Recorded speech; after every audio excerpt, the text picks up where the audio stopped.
Can you keep a secret for 3 decades? What if the lives of millions were at stake? Would you tell? Although the secret was kept for nearly 30 years after the end of World War II, it's now over 50 years since the public was informed that the Allies had broken millions of Enigma-encrypted messages during the war. This provided a wealth of authentic intelligence about German military plans, reactions, state of readiness, and so on. Miraculously, the 11,000 women and men who worked at Bletchley Park and its outstations understood the need for total silence and told no one, not even close family. In today's episode on the Before Now channel, we dive deep into the daily realities of those who lived behind this impenetrable barrier. What was it like to walk the streets where freedom was a distant dream? How did families navigate a world where trust was a luxury and secrecy a necessity? From the silent struggles in communal apartments to the clandestine joys of black market exchanges, we uncover the hidden narratives of life behind Bletchley Park that textbooks never tell. If you like this video and you want to see others like it, hit the like button, subscribe to the Before Now channel, and leave a comment on the next historical person or event you'd like us to cover. The Enigma story began in the 1920s when the German military, using an Enigma machine developed for the business market, began to communicate in unintelligible coded messages. The Enigma machine enabled its operator to type a message and then scramble it using a letter substitution system generated by variable rotors and an electric circuit. To decode the message, the recipient needed to know the exact settings on the wheels. German code experts added new plugs, circuits, and features to the machine during the pre-war years, but its basic principle remained the same. The Germans, convinced their Enigma messages were unbreakable, used the machine for battlefield, naval, and diplomatic communications. However, this didn't stop the Polish, who were the first to come close to cracking the Enigma code. Close links between the German and Polish engineering industries allowed the Polish Cipher Bureau to reconstruct an Enigma machine and read the Wehrmacht's messages between 1933 and 1938. In 1939, with the German invasion looming, the Poles shared their information with the British, who in turn established the government code and cipher school at Bletchley Park in Buckinghamshire. Mathematicians and intelligence experts, with the help of primitive early computers, began the complex and urgent task of cracking the Enigma code. Although the experts at Bletchley first succeeded in reading German code during the 1940 Norwegian campaign, their work only began to pay off meaningfully in 1941, when they were able to gather evidence of the planned invasion of Greece and learn Italian naval plans for the Battle of Cape Matapan. In the autumn, the Allies gained an advantage in North Africa by deciphering coded messages used by Rommel's Panzer Army. Information obtained from such high-level German sources was codenamed Ultra. From 1941 onwards, Bletchley's experts focused on breaking the codes used by German U-boats in the Atlantic. In March 1941, when the German armed trawler Krebs, complete with Enigma machines and codebooks, was captured off Norway, the German naval Enigma code could finally be read.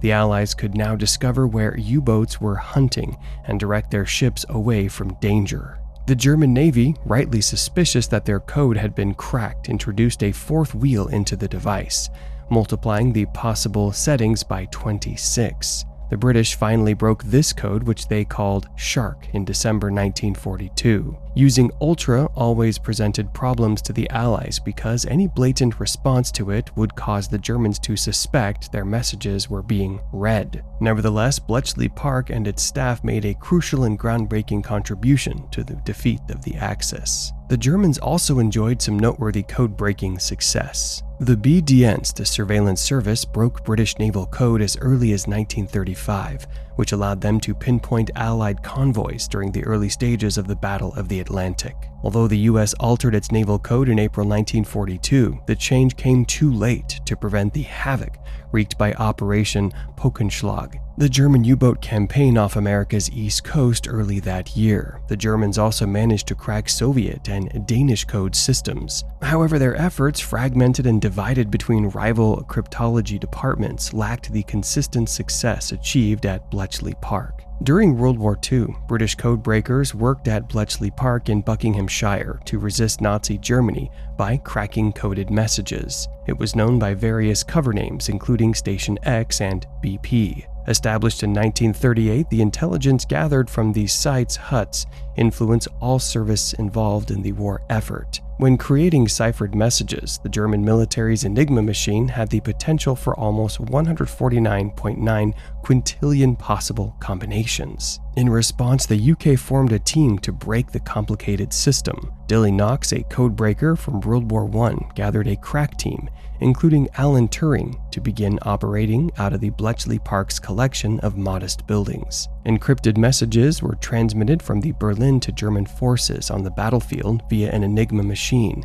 and Lorenz-Rotor stream cipher equipment. Since the beginning of the war, the German ciphering system was altered on a daily basis to make messages more difficult to comprehend. The Buckinghamshire team countered Germany's techniques and technology with their own creations. The massive Colossus machine shortened the team's time to decipher messages from weeks to hours. At the same time, Turing's bomb, designed by its namesake, was a critical instrument in deciphering portions of the Enigma code. When the first German coded signals were deciphered in early 1940, the Bletchley Park crew was on the verge of victory. By 1944, more than 3,000 German transmissions were deciphered each day. Significant effects were observed in the skies above Europe when messages to the German Luftwaffe were intercepted, allowing Britain to forecast the aircraft's whereabouts. This meant that the RAF was frequently one step ahead, allowing them to surprise German pilots in their air while bombing could be better defended on the ground. This achievement was critical to the Allies' success on Normandy D-Day. The work done at Bletchley Park had an impact on the fight at sea. Cracking the Dolphin Enigma was crucial because it was the coding scheme used by Germany's U-boats while at sea. Figuring this out and breaking the Italian ciphers resulted in critical success, including the Battle of Matapan, which saw the Royal Navy triumph in the Mediterranean. In a letter, General Dwight D. Eisenhower, the Supreme Allied Commander of Allied Forces, thanked the Bletchley Park team for their efforts. "The intelligence has been of priceless value to me," stated the president. "It has saved thousands of lives in both the United Kingdom and the United States." The future U.S. president closed his letter by ordering his sincere appreciation to the code-breaking team for their most significant contribution to the Allied military effort. Because of the official Secrets Act, the British public was unaware of the codebreakers' efforts or participation in the war effort until the mid-1970s. Looking back, we can actually detect tiny fragments of the story creeping into books published early in the late 1950s, but none of these told of the scale or importance of Bletchley's success. It was in 1974 that Weidenfeld and Nicholson published The Ultra Secret by Frederick Winterbotham. He had not been a codebreaker, but had headed up the RAF's intelligence section since the 1930s and was well aware of the significance of what the codebreakers had achieved. He also devised the technique whereby the intelligence generated by the codebreakers could be delivered totally securely to Allied commanders in the field. The book, published simultaneously in the UK and the USA, caused a sensation, was widely reprinted, and sales soon passed the 1 million mark. Journalists loved it, but historians were more cautious. Winterbotham had requested and received official permission to write his book, but was given no access to the several 100,000 relevant documents, which were at the time tightly locked away in the GCHQ. He had no diaries, so he relied on memories alone and made no reference to any sources, archival or published. The style of the book clearly reveals that it is not a scholarly work and must therefore not be taken as reliable. Its broad theme, that at Bletchley vast numbers of German wireless messages were broken, providing invaluable intelligence that shaped Allied strategy, is indisputably correct. But the book contains, not surprisingly, serious errors, distortions, and omissions. One reviewer noted sadly that Winterbotham has let out a big secret, but has failed to write a good book. The untold heroics of Bletchley Park's codebreakers, who tirelessly deciphered millions of German messages, proved pivotal in the Allies' victory during World War II. Their remarkable achievements remained a well-guarded secret for decades, but their legacy continues to highlight the profound impact of intelligence and innovation in times of war.